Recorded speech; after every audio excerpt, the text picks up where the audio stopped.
Hello, everybody. It's Sunday morning, and we Kensington Unitarians, plus friends from near and far, are gathered once again here on Zoom.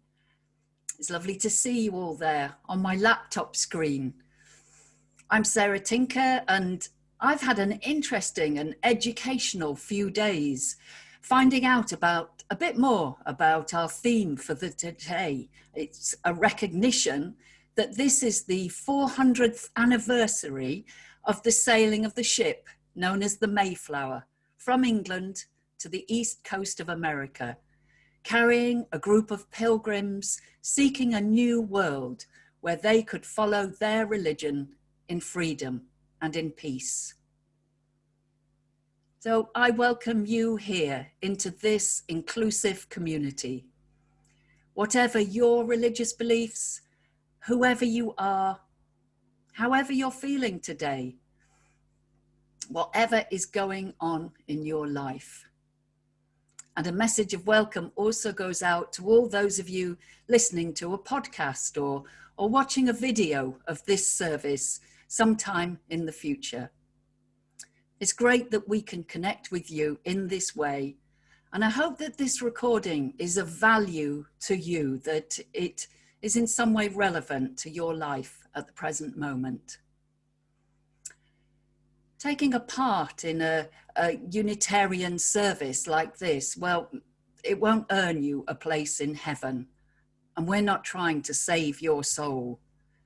But what we do offer is a chance to go deeper, to reflect on some of life's key issues, creating a space for us to be honest with ourselves and with one another, and to remind ourselves that we are not alone on this journey through life.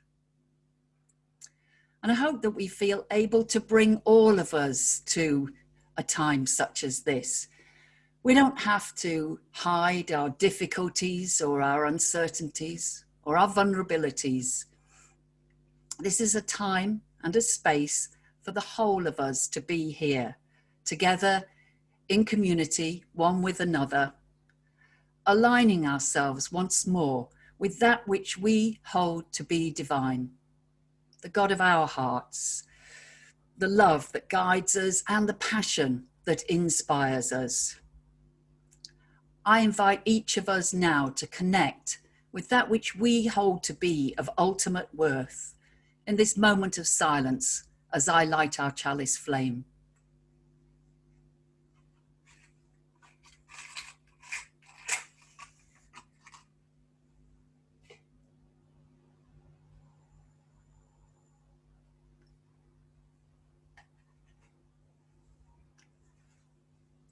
And this flame connects us with Unitarian and Unitarian Universalist communities all around the world.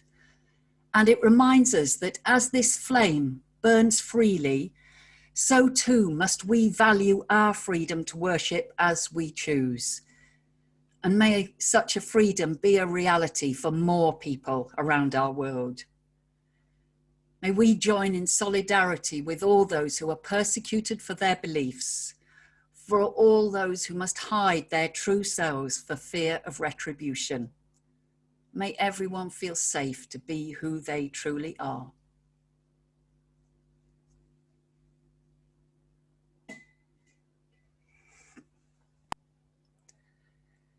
And I invite you to bring the joys and the sorrows of your own heart, particularly perhaps the issues that you find hard to speak about openly. Bring those issues now into a time of prayer and reflection. Let's ready ourselves. And in this prayer, there are several points where I'm going to invite you to cover your face with your hands or any similar movement that feels comfortable for you. As in any Unitarian activity, this is of course entirely voluntary, so make any movement that actually feels right for you or no movement at all. But let us pray. Spirit of life, God of all compassion, be with us now and help us to settle ourselves in the here and now, open and receptive to your guidance and your love. Today, as we remember the journey of pilgrims across the ocean, seeking lands where they could worship freely, may we quietly express our gratitude for the freedoms we may too often take for granted. This freedom, this religious freedom, is a privilege still denied to many of the world's inhabitants. And so if you wish, I invite you now to join me as we cover our faces with our hands and admit how privileged our lives are. How rarely most of us give thanks for the freedoms we enjoy.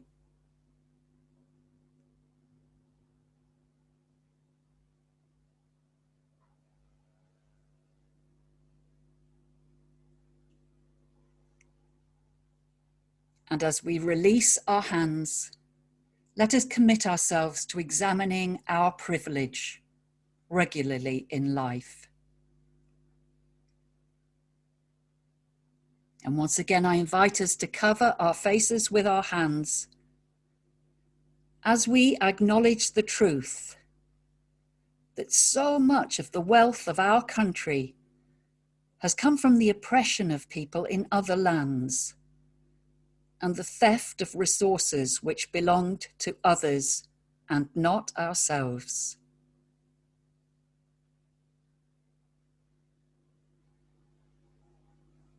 And as we release our hands, let us commit ourselves to remaining conscious of the shameful history of colonialism, which is such a significant part of the history of Britain, as well as many other European countries. May we never forget that much of our society lives still under illusions of a great and magnanimous past, that awful myth of ruling the waves. And I invite you to cover your face for a third and final time, to acknowledge the dominance of white Eurocentric culture and the terrible suppression of cultures other than our own. Acknowledging the denial that colonialism requires in order to function. Denial that other cultures, other religions, and other systems of health, education, and governance, they not only exist, but they may be far more successful and appropriate for their circumstances than our own.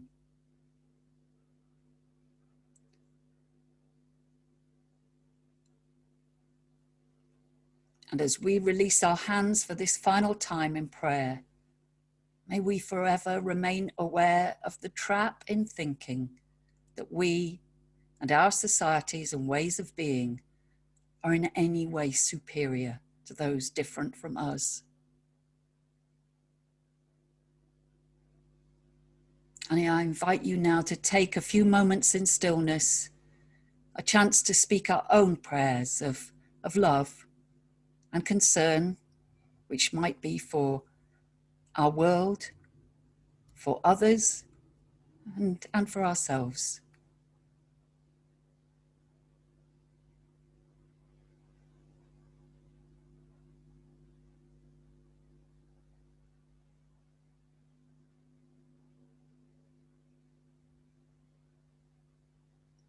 And may the work of our hands match the aspirations of our hearts this day and all days. And let us say together, if we now wish, Amen.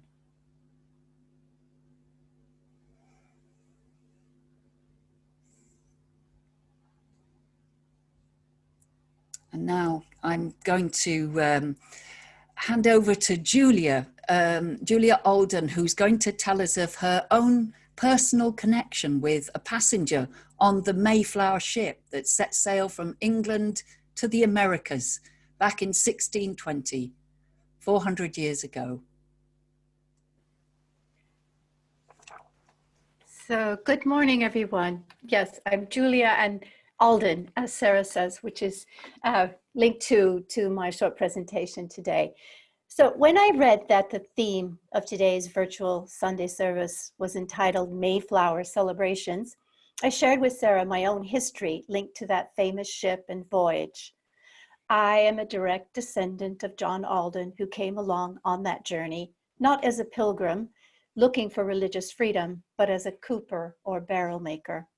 I briefly recounted the story of John Alden's courtship and Priscilla Mullins on the Mayflower, hence the connection to today's theme and my short personal piece.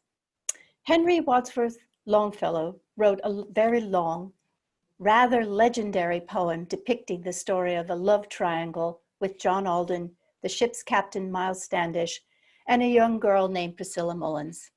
The story goes that Captain Standish was going to ask Priscilla Mullins to marry him once they arrived in America, and revealed this to John. He asked John to go to Priscilla and request for her hand on his behalf. However, John and Priscilla had fallen in love on the ship during the journey. Alden was fearful of confronting Standish and decided that he could not marry Priscilla. Priscilla challenges John in her lines made immortal in Longfellow's poem called The Courtship of Miles Standish. Archly the maiden smiled, and with eyes overrunning with laughter said in a tremulous voice, "Why don't you speak for yourself, John?" He does, and this leads to their courtship and the marriage. Of course, most of you have not heard this story or these lines that are well known to Americans. John and Priscilla did marry in a small town near Boston, where they stayed for the rest of their lives. John had an active life in local government and in business affairs. There is a historic home still standing near Plymouth, Massachusetts. Was Longfellow's poem fictional? Seems so. However, this story is securely etched in my memory. It's a challenge for me to believe it didn't happen this way. I've heard that story so often. However, it is probably not true. Many years ago, I visited a Mayflower museum in Leiden, Holland, and saw an exhibited document saying that John Alden had been trialed for murder in Boston. Oh dear, how could that be possible? I needed to preserve this perception that my ancestors were of high integrity. It was years before I could face finding out the reality. I did finally learn that he was cleared of all charges. Don't we tend to see events in history as they have been portrayed until we begin to think and challenge them to find out the truth? I have been consistently guilty of this. Much of the Mayflower history has been represented by the celebrating of our freedom and endurance, and we do this around the national holiday of Thanksgiving. Thanksgiving is the celebration of the survival of the pilgrims in this new land, in that new land. Just like the probable myth of the courtship of Miles Standish, we say that we are also honoring the Native Americans who worked so hard to help the pilgrims in that harsh first year, and how they were invited to sit together at that first Thanksgiving table. The truth is that their kindness during the first harsh winter would later be met with cruelty from the Mayflower settlers and from the thousands of others who arrived from Europe seeking a new world of freedom and prosperity. There is, however, some hope here, I think. When we now sit down together at the Thanksgiving tables, I believe that it is one very real moment where we can create a new truth, a new story, a moment of unity and of coming together as one. Thank you. Thank you, Julia. Thanks so much for telling us that story. And we're moving now into a time of meditation. And this is a simple meditation technique, which I learned from a recording of Buddhist breathing meditations. Of course, the breath being something that each and every human shares. So you might want to get into a comfy position where you can relax for 6 minutes or so. The meditation, the guided meditation is based on following the breath gently in and out. And that will lead into 2 minutes of silence. And that will end with a lovely piece of music played for us by Sandra Smith called Ashokan Farewell, composed by Jay Ungar.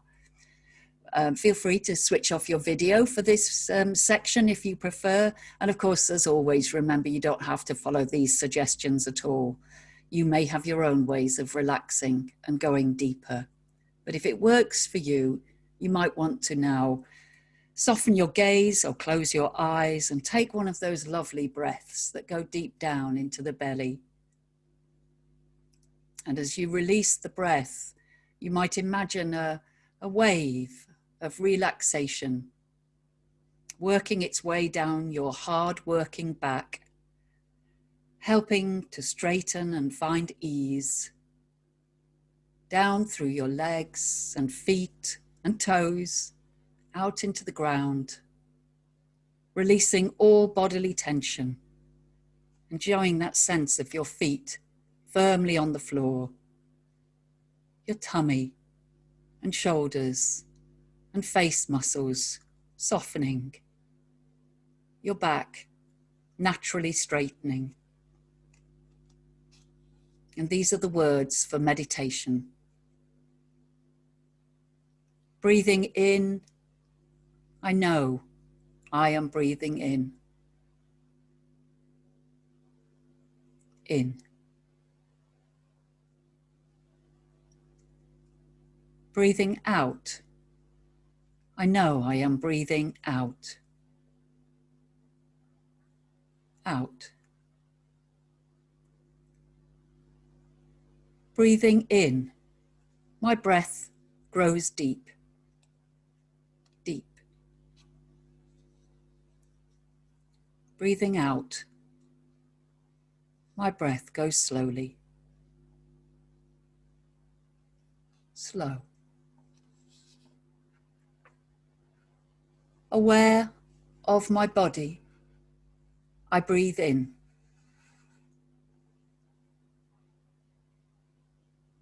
Aware of body. Relaxing my body, I breathe out. Relaxing body.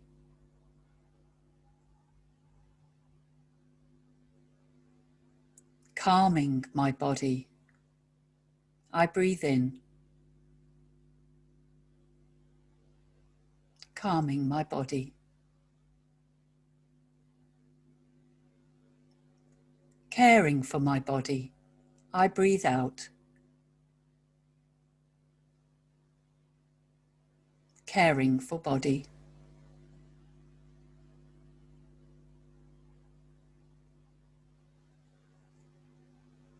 Smiling to my body, I breathe in.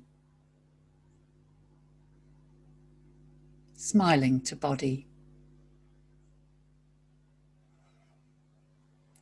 Easing my body, I breathe out.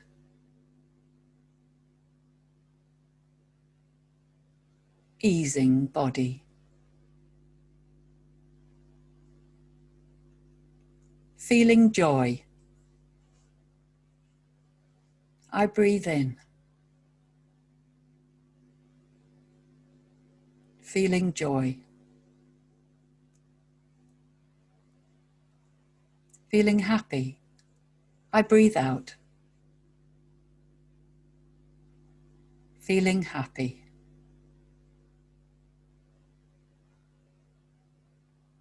Dwelling in the present moment, I breathe in.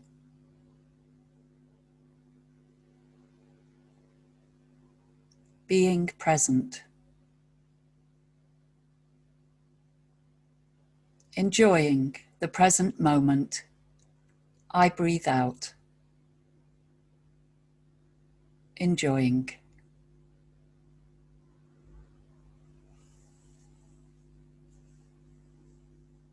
Aware of my stable posture, I breathe in. stable posture. Enjoying the stability. I breathe out.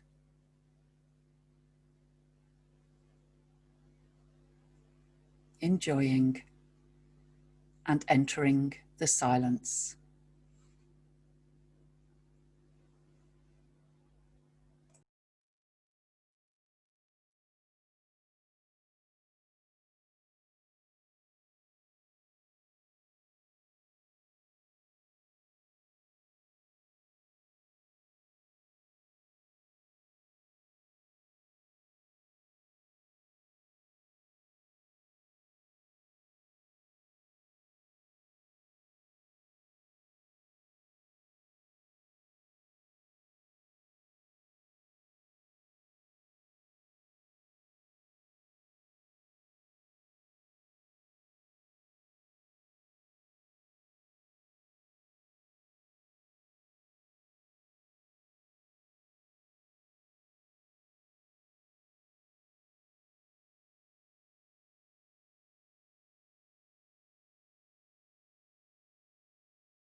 Thank you, Sandra. That was a lovely, lovely piece of music.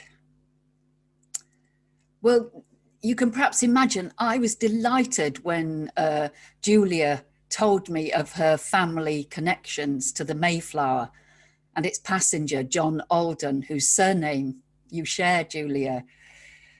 But then I discovered that more than 30 million people can trace their ancestry back to those 102 passengers and 30 crew who set out from various ports in the Netherlands and here in England in a wooden sailing boat that wasn't in the best condition, and at a time of year when apparently sensible seagoers would not choose to cross the Atlantic. It turns out you are one of many, Julia, just like the rest of us. The Pilgrims were hoping to reach the already settled communities in Virginia, or perhaps the banks of the River Hudson, but the winds decided otherwise and they landed further north. Their settlement would become known as Plymouth, after the town in England that they'd finally set sail from. And these people who sought a new life, many of them had been oppressed and threatened for their religious beliefs. They wanted a separation between church and state. I think quite a few of us in Britain might agree with them on that one. They disliked all religious hierarchies, and they sought simple expressions of faith rather than elaborate rituals and sacraments. You can find the roots of our own Unitarianism in their beliefs. But in the early 1600s, such views were enough to have you imprisoned. No wonder the Pilgrims sought a new world where they could be free. But of course, we now know that the land we call North America was already populated and had been for some 12,000 years by indigenous peoples who lived in complex and well-ordered societies with a rich culture of their own. The land that the Pilgrims set foot upon belonged to the Wampanoag people, and history had already dealt them a terrible blow by the time the Mayflower apparently arrived.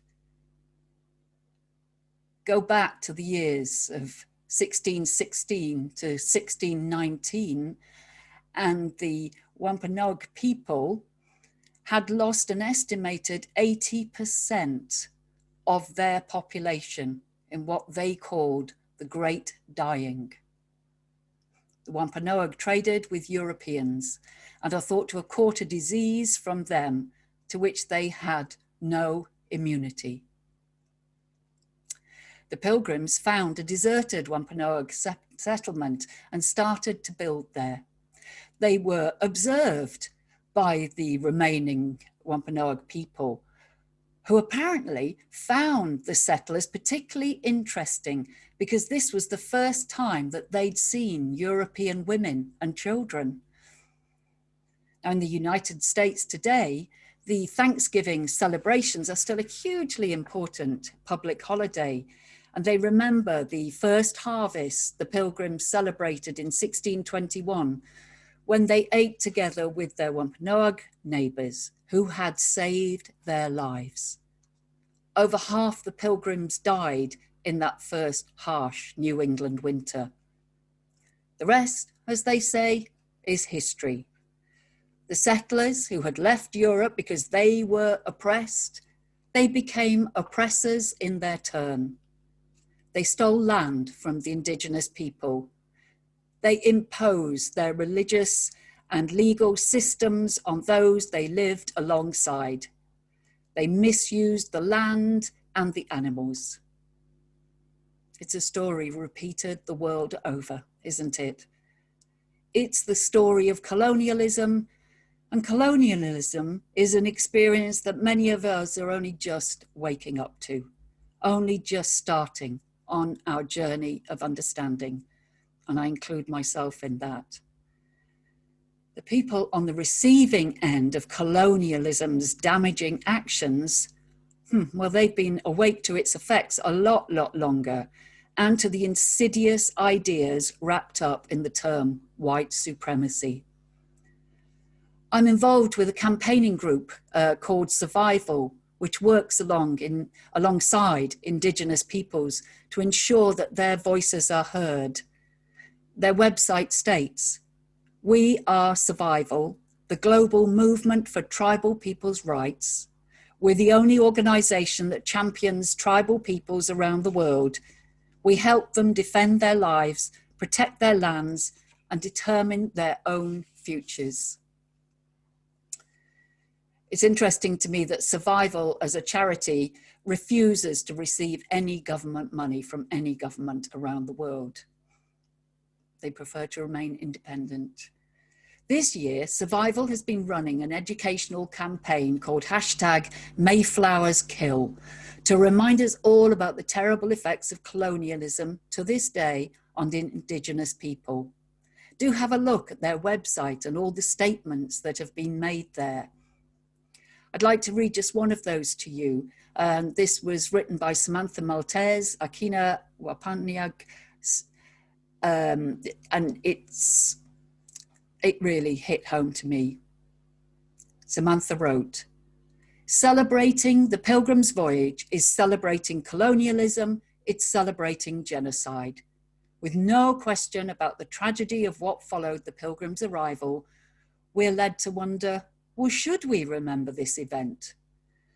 And for many of the members of the Wampanoag Nation, it is something to be mourned, not celebrated. Public perception of this history is important," Samantha writes. "It shapes our rhetoric, the way we talk about what happened here.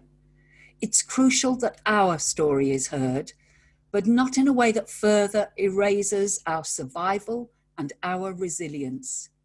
We need to talk about it in a way that reflects the barriers we have overcome and the tremendous successes we have achieved in spite of all the tragedy." Words from Samantha Maltese.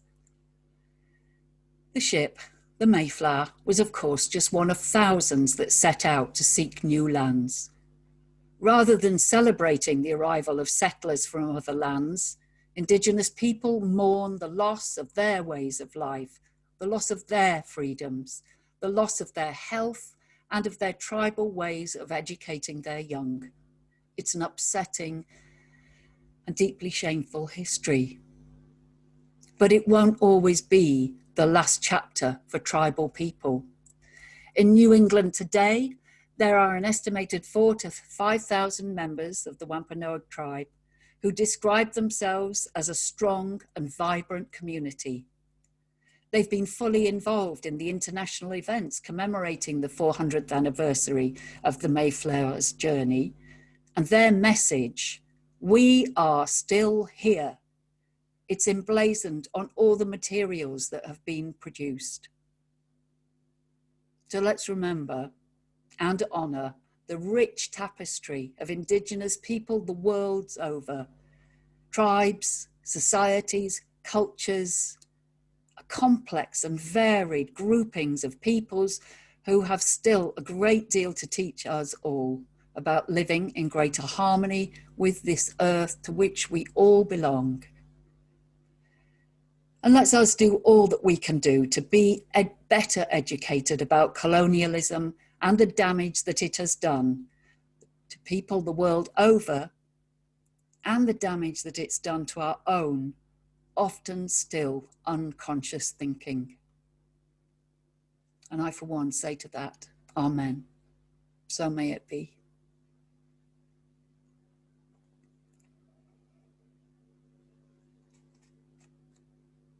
So we're going to sing a hymn now. And if you would rather just read the words that are going to appear on your screen, please, that's fine.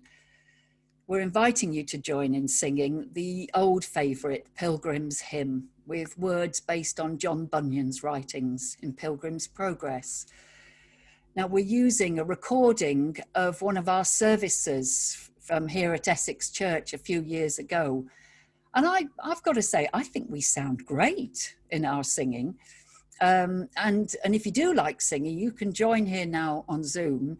safe in the knowledge that we'll all be muted and nobody's going to hear you, except the cat or the dog maybe, or the next door neighbours. There are a few things to mention though. I hope you notice that we've done, as we Unitarians often do, we've tweaked the words of this hymn. I think we can forgive John Bunyan back in the 17th century for implying that all pilgrims were men, but we can be more inclusive, can't we, in this day and age? And don't be concerned at the start of this recording when you hear me anxiously suggesting that we all remain seated for this hymn. It sounds as if the congregation were being over frisky that day and were in danger of standing up and dancing. But now you're at home, so you can dance and sing to your heart's content.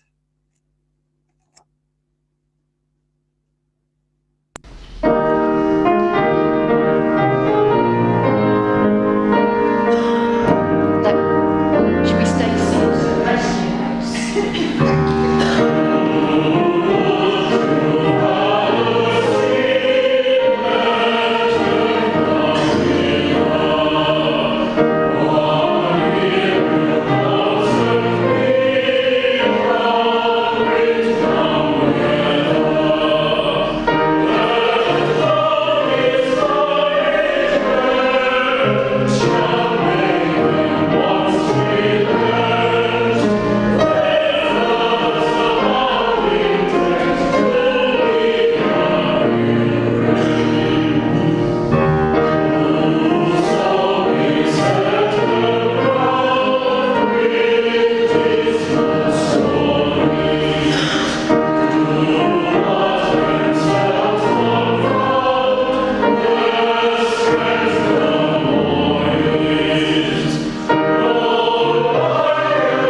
Thank you for joining in with that hymn. And I don't know about you, but when I start singing on Zoom, it asks me to unmute myself. And for one awful moment, my finger wants to unmute and let you hear how dreadful I sound. Some announcements now. My thanks go to Jane and Janine for such professional background work of hosting today. And to you, Sandra, as our pianist. Sandra Smith, thank you. Those were great pieces of music. It's been lovely spending time with you here this morning, and we'll be back again next week. Harold Lorenzelli and I will be telling you all about what it is to be a human being. And that's at 10 o'clock on Zoom. And you're also welcome to join us this coming Tuesday at 10:30 for our coffee morning. Let us know if you need the link for that. Thank you to all of you who've made a donation recently to help our church finances keep afloat, and every one of you who's now donating by standing order. It really makes a difference and lifts our spirits, and it's helping to keep our progressive religious voice out there in the world for others to hear about. We have a virtual coffee time to chat after the service in small groups if you'd like to join in. And we like to take a photo at the end of the service as soon as the music ends. So do stick around for that if you don't mind having your photo taken. And we're going to have some closing words in a moment, followed by a piano version of John Lennon's famous song, Imagine, in recognition of the fact that if he was still with us, it would have been his 80th birthday this week.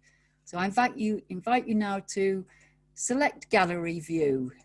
Let's all do that. And as we move on to gallery view, let's just take in all these lovely people that we're with this morning so that we can see each other for the closing words and enjoy a feeling of connection in community.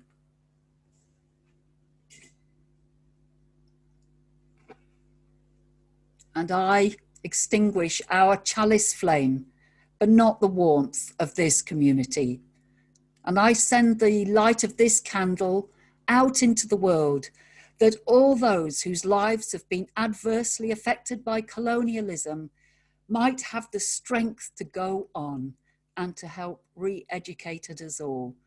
And that we who have benefited so much from the theft of other people's lands and resources may at last admit the true source of the many advantages we unconsciously enjoy. Let's all imagine now a more just and equitable sharing of the Earth's precious resources. I really believe it's possible. Amen. Go well, all of you, and blessed be.